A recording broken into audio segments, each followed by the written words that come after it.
இந்த வசனத்திலே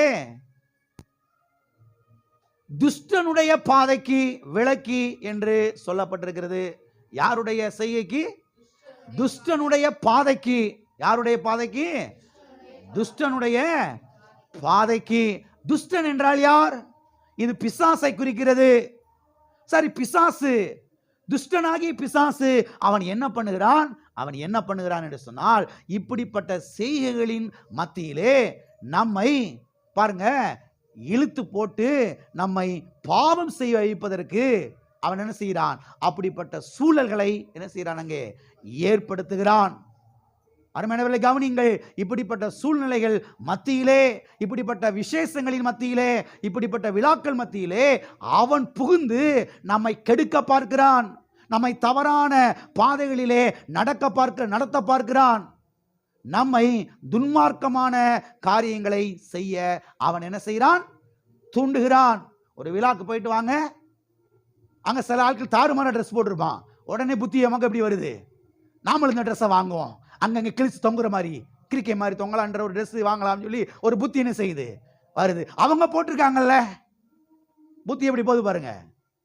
நம்ம ஒழுங்கான ட்ரெஸ்ஸை போட்டு போயிருந்தாலும் அங்க ஆளை கொண்டு வந்து நிப்பாட்டுறான். எல்லாம் இருக்கிறீங்களா? யாரும் நம்மளை பாத்திரக்கூடாதுன்னுக்காக கூலிங் கிளாஸை வாங்கி மாட்டிக்கிட்டு பார்க்கறது தவறான காரியத்தை. புரியும் நினைக்கிறேன். உடனே நம்மளும் எப்படி யோசிப்போம்? நம்மளும் ஒரு கூலிங் கிளாஸ் வாங்கி மாட்டிட்டு பார்த்தா நம்மளை யாரும் கண்டுபிடிக்க முடியாது. நம்ம என்ன பார்க்குறோம், யாரை பார்க்குறோம், எதை பார்க்குறோம்? ரொம்ப விளக்கமாக சொல்ல தேவையில்லை நினைக்கிறேன். புரியும் இல்லையா?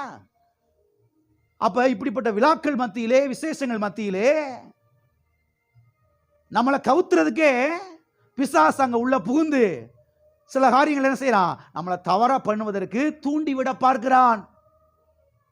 துஷ்டனுடைய பாதைக்கு என்னை விலக்கி, அதை சொல்லுகிறான் இங்கே சங்கீதக்காரனாகிய தாவீது.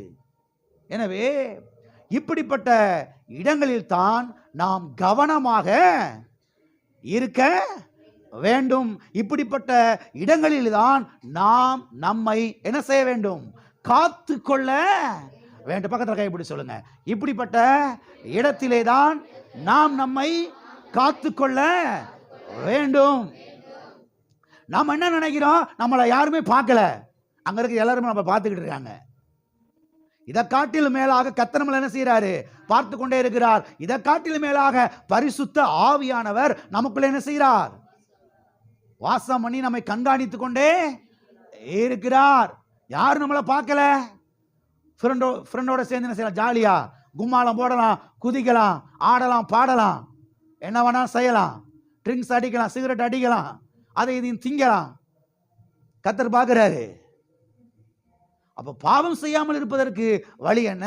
சங்கீதக்காரன் சொல்லுகிறான், உம்முடைய வாக்கை நான் என் இருதயத்திலே நான் வைத்தேன். அப்ப இப்படிப்பட்ட விசேஷங்கள் மத்தியிலே, விழாக்கள் மத்தியிலே, இப்படிப்பட்ட நிகழ்ச்சிகள் மத்தியிலே நாம் நம்மை காத்துக்கொள்ள வேண்டிய அவசியமாயிருக்கிறது.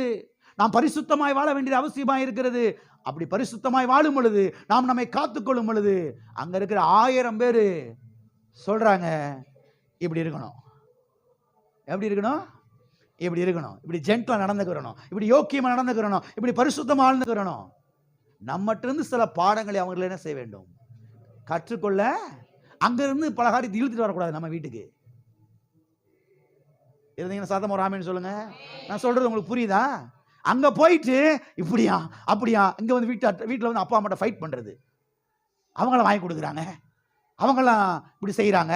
நீங்க என்ன, நீங்க அம்மா அப்பாவே கிடையாது, நீங்க என்ன அதெல்லாம் வாங்கி தர மாட்டேங்கிறீங்க, நீங்களே எங்களுக்கு சுதந்திரத்தை கொடுக்கவே மாட்டேங்கிறீங்க. தாறுமாறா வாழ்றதுக்கு சுதந்திரம் கொடுக்கலையா? சுதந்திரம் கொடுத்துட்டா நல்லா பாமா, சுதந்திரம் கொடுக்கல மெண்டலுக்கு இருக்கு, லூசு, அறிவில்ல, நீ என்னை பெக்கல, நீலாம் ஒரு தகப்பனா, நீலாம் ஒரு தாயா? காது கேட்க, இது காது கேட்காம என்னமோ எல்லாம் இருக்கிறீங்களா?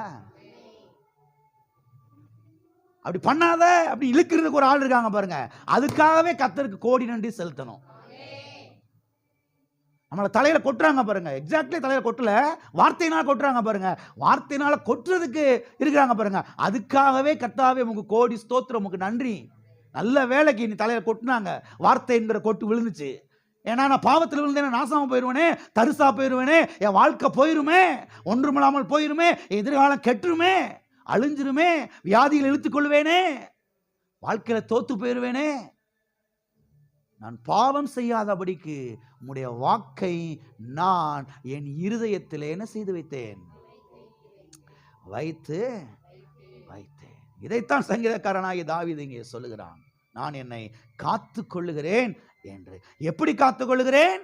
உம்முடைய உதடுகளின் வாக்கினாலே. எல்லாம் சொல்லுங்க, உம்முடைய உதடுகளின் வாக்கினாலே.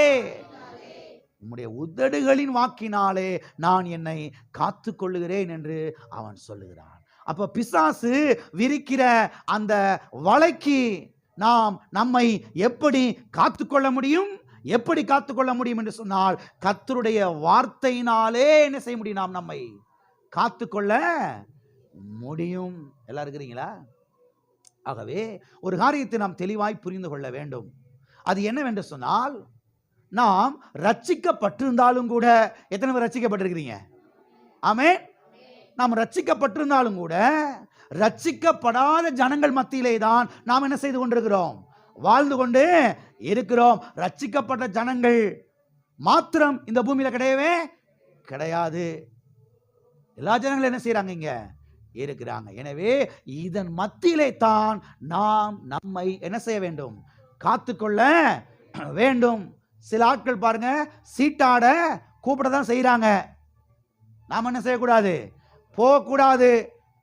சில ஆட்கள் சிகரெட் குடிக்கிறதுக்கு இழுக்கத்தான் செய்யறாங்க, நாம் என்ன செய்யக்கூடாது? குடிக்க கூடாது. சில ஆள் தண்ணி போடுறதுக்கு கூப்பிடுறான், பாப்பா ஒரு ரவுண்டு வா, லேசா அப்படி ஸ்மால் பண்ணி பாரு, லேசா சும்மா குடிச்சு பாரு. எல்லாம் இருக்கிறீங்களா? குடி, வரதை நான் பார்த்துக்கிறேன். அவன் இருக்கவே மாட்டான். அப்புறம் இருக்கவே குடி பார்க்கிறேன், நான் என்ன செய்யறேன்? இருக்கிறேன். இவன் கடைசியில் இருக்க மாட்டான். எல்லாம் இருக்கிறீங்களா? தண்ணி அடிக்க கூப்பிடுறான், போக கூடாது. சில ஆட்கள் வா சினிமா தியேட்டருக்கு போயிட்டு வருவோம், களியாட்டுகளுக்கு போயிட்டு வருவோம் அப்படின்னு கூப்பிடுறாங்க.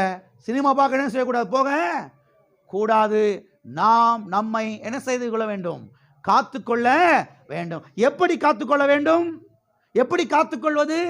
கர்த்தருடைய வார்த்தையை நாம் நம்முடைய இருதயத்துக்குள்ளே வைத்து வைப்பதினாலே. எல்லாம் இருக்கிறீங்களா? பக்கத்தில் கைப்பிடிச்சு சொல்லுங்க, கர்த்தருடைய வார்த்தையை உங்க இருதயத்துக்குள்ள வைத்து வையுங்கள், நீங்கள் பரிசுத்தமாய் வாழ்வீர்கள். ஆமென். அப்ப இந்த உலக ஜனங்கள் நம்மளை பலவிதமான இடங்களுக்கு இழுக்கிறாங்க. வாங்க அங்கே போயிட்டு வருவோம், வாங்க இங்கே போயிட்டு வருவோம், உங்களுக்கு டிக்கெட் போடுறேன். என்ன செய்கிறேன்? நான் போடுறேன். நுழைவு கட்டணத்தை நான் உங்களுக்கு செலுத்துறேன். சபைக்கு வாப்பா, நான் ஆட்டோ போட அப்படி சொல்லி கூட்டிகிட்டு போகிறேன், வரமாட்டான் ஒருத்தனும். ஆனால் இவன் வாங்க போயிட்டு வருவோம், நான் உனக்கு டிக்கெட் போடுறேன் அப்படின்னு சொன்னே போயிடுறது. எல்லாம் இருக்கிறீங்களா? போயிடுறது, போயிட்டு ஜாலியாக இருந்துச்சு வர்றது. அப்படியே யாரும் பார்க்கல, புருஷன் பார்க்கல, மனைவி பார்க்கல, அப்பா அம்மா பார்க்கல, போயிட்டு வருவோம், ஜாலியாக போயிட்டு வருவோம். போயிட்டு வந்துட்டு சும்மா லேசா ஒரு பொய் தானே, அப்புறம் கர்த்தர்ட்ட மன்னிப்பு கேட்டுக்கிறோம். கர்த்தர் மன்னிக்க மாட்டார் நினைக்கிறீங்களா? மன்னிப்பார். ஆனால் அதோடைய பாதிப்பை நீங்கள் அனுபவிச்சுதாகணும். நன்றாய் புரிந்து கொள்ளுங்கள்.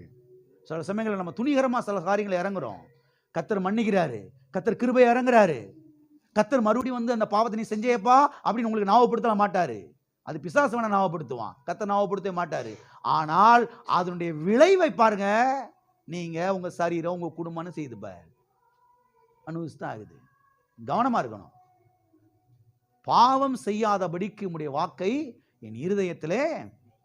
அவன் மனுஷன் பாருங்க, சீட்டாட இழுக்கிறான், புகைக்க இழுக்கிறான், தண்ணி போட இழுக்கிறான், இன்னும் பலவிதமான காரியங்களுக்கு இழுக்கிறான், சினிமா தியேட்டருக்கு இழுக்கிறான்.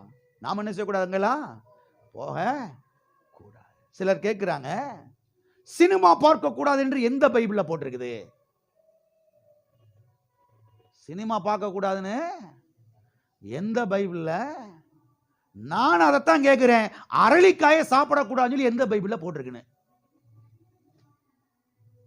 அரளிக்காயை அரைச்சு குடிக்க கூடாது அப்படின்னு எந்த பைபிள்ல போட்டிருக்குன்னு நான் கேட்கிறேன். இப்ப சில ஆட்களுக்கு பாருங்க, ரொம்ப கெட்டிக்காரத்தனமா நம்ம கேள்வி கேட்கிறோம் அப்படின்னு நினைப்பு,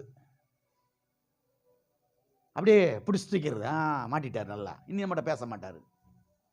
அதுதான் நானும் கேட்கிறேன். விஷ மருந்துகளை சாப்பிடலாம், மனுஷன் சாப்பிட்டு சாகலாம். சரி, விஷயத்துக்கு வருவோம். சினிமா பார்க்க கூடாது என்று பைபிள் எழுதியிருக்குதா? சைலண்டா இருக்கிறீங்க. சினிமா பார்க்க கூடாது என்று எழுத்தின்படி சொல்லாவிட்டாலும் அது வேற ஒரு விதத்தில் என்ன செய்யப்பட்டிருக்கிறது, நமக்கு சொல்லப்பட்டிருக்கிறது. சரி, இப்போ ஒரு 2 வசனத்தை வாசிக்கிறேன். 2 வசனத்தை வாசித்துட்டு பிறகு இதை நான் கொஞ்சம் உங்களுக்கு நான் விலைக்கு சொல்கிறேன், உங்களுக்கு ரொம்ப தெளிவாய் விளங்கிவிடும். வாசிப்போம். 1 கொரிந்தியர் 10ஆம் அதிகாரம் 31வது வசனம். ஆகையால் நீங்கள் புசித்தாலும் குடித்தாலும் எதை செய்தாலும் எல்லாவற்றையும் தேவனுடைய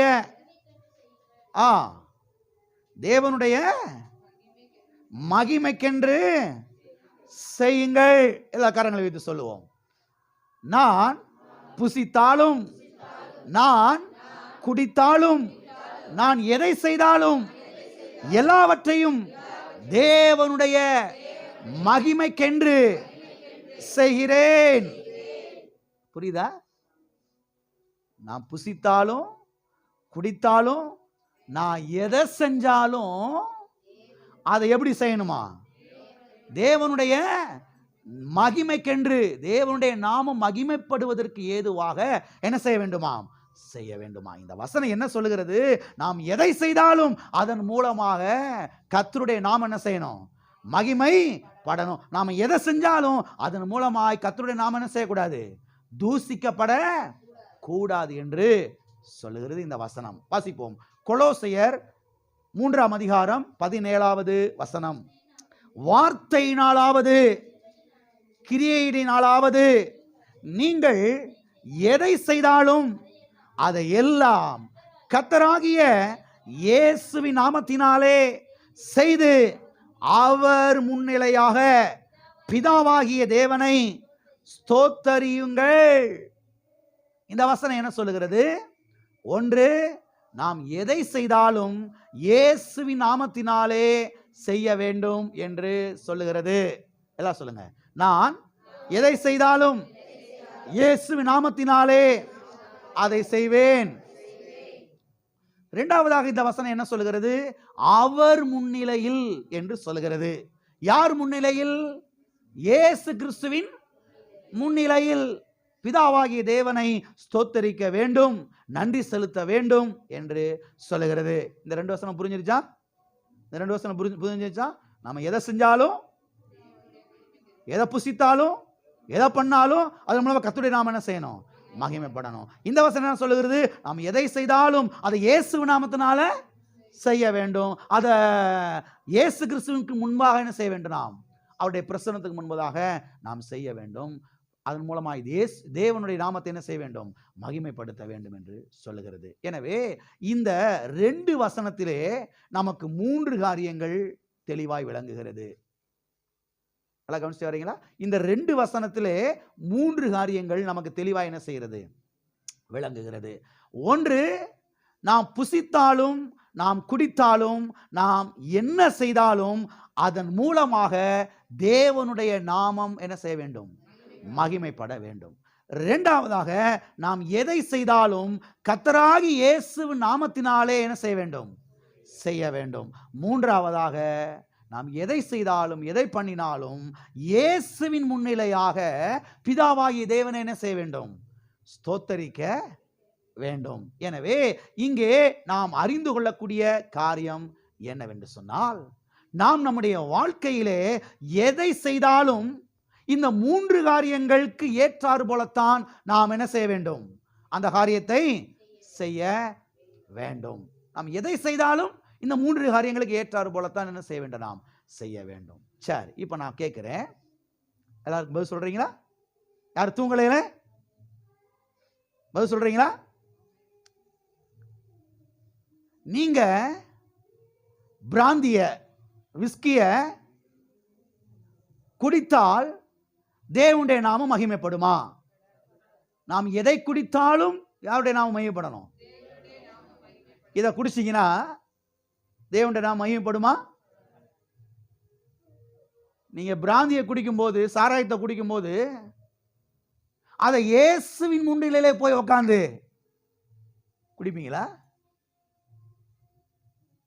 பதில் சொல்லுங்க. சரி, மூன்றாவது கேள்வி. கர்த்தாவே, இந்த பிராந்திக்காக உமக்கு ஸ்தோத்திரம், அப்படித்தானே போட்டிருக்குது. சொல்லிட்டு குடிப்பீங்களா? எதை செஞ்சாலும் இந்த மூன்று காரியத்தின் அடிப்படையில் தான் செய்யணும், அப்படித்தானே?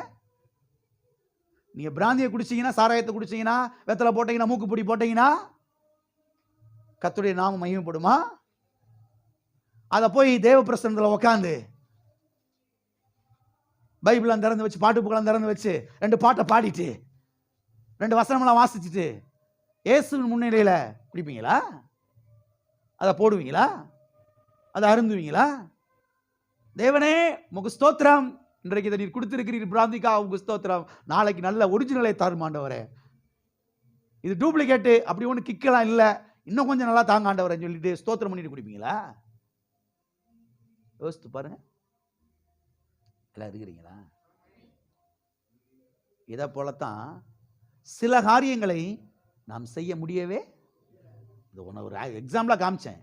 இதை போல அநேக காரியத்தை பாருங்க, நீங்க செய்ய முடியவே முடியாது. சில காரியங்களில் நாம் நம்மை செஞ்சு நம்ம என்ன செய்ய முடியாது, காத்துக்கொள்ள முடியவே முடியாது. சில காரியங்களை நாம் பார்க்கவே முடியாது. செல்போன்ல சில காரியங்கள் வருது அசிங்கமா, கர்த்தாவே ஸ்தோத்திரம், இதை நான் இன்றைக்கு பார்க்கிறேன், இயேசுவே உமக்கு முன்னிலையாக இதை இன்னைக்கு நான் பார்க்கிறேன், இதன் மூலமா இவருடைய நாமம் மகிமைப்படட்டும் அப்படின்னு பார்ப்பீங்களா? செல்போன்ல பார்க்க முடியுமா? யோசித்து பாருங்க. எனவே இதைத்தான் சங்கீதக்காரனாகிய தாவீது சங்கீதம் 17:4 அவன் சொல்லுகிறான், நான் இந்த உலகத்திலே வாழ்ந்து கொண்டிருந்தாலும் சில